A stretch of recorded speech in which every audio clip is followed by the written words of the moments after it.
Tinatayang 130,000 na mga balikbayan box ang iniwang nakaimbak sa tanggapan ng BOC. Nakatenga lang daw ang mga ito dahil hindi nagbayad ng buwis ang mga kumpanyang nagpadala at dapat maghatid ng mga ito. Nasa frontline ng balitang yan, si Mon Gualvez.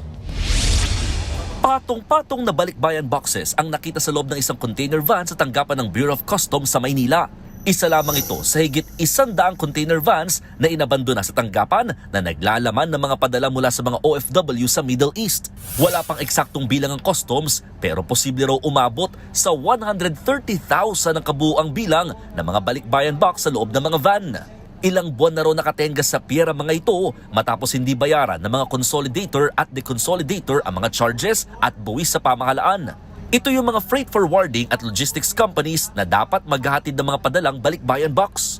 Ganito kasing gimmick nung iba eh. Nagkamali, tapos nagtatayo ng bagong kumpanya. Palit pangalan. So technically, nakakalusot pa. Sabi ng Bureau of Customs, sa normal na schedule, inaabot lamang daw ng 2 hanggang 3 buwan bago makarating ang mga ipinadalang balikbayan boxes.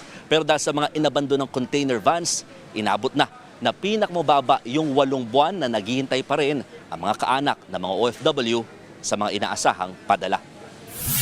Bilang regalo ngayong Pasko, sinagot na ng pamahalaan ang pagpapadala sa mga naipit na balikbayan boxes. Isang OFW na si Michelle sa mga unang nakatanggap ng kanyang kahon matapos ang 2 taong paghihintay.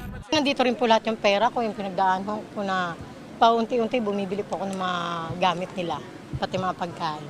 Aabot sa 11 consolidator na nasa likod ng pagpapabaya ang kakasuhan ng customs. Hindi raw sa panadahilan na mataas ang shipping cost at iba pang buwis. Dismayado naman ang grupo ng mga deconsolidator sa bansa. Binubulag daw kasi ng ilang kumpanya sa murang shipping cost ang mga OFW para makapanloko. Gusto nila maging gwapo sila sa mukha ng tao, pero sa likod, hindi nila madideliver. So kaya nga sinasabi ko palagi, huwag kayo magpadala sa mura, kasi magmumura kayo. Target ng BOC na maideliver ang mga balikbayan box hanggang sa unang bahagi ng Enero sa susunod na taon. Nagbabalita mula sa Frontline, Mon Gualvez, News 5. Mga kapatid, Julius Babaw po.